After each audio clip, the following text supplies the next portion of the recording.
اللہ کے نزدیک مہینے گنتی میں 12 ہیں، اس روز سے کہ اس نے آسمان اور زمین کو پیدا کیا۔ اللہ کی کتاب میں سال کے 12 مہینے لکھے ہوئے ہیں، ان میں سے 4 مہینے ادب کے ہیں، یہی دین کا سیدھا رستہ ہے۔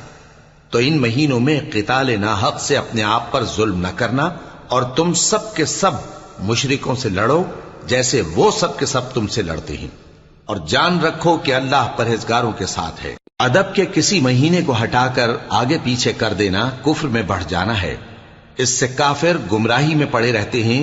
ایک سال تو اس کو حلال سمجھ لیتے ہیں اور دوسرے سال حرام، تاکہ ادب کے مہینوں کی جو اللہ نے مقرر کیے ہیں گنتی پوری کر لیں، اور جو اللہ نے منع کیا ہے اس کو جائز کر لیں۔ ان کے برے اعمال ان کو بھلے دکھائی دیتے ہیں، اور اللہ کافر لوگوں کو ہدایت نہیں دیا کرتا۔ مومنو، تمہیں کیا ہوا ہے کہ جب تم سے کہا جاتا ہے کہ اللہ کی راہ میں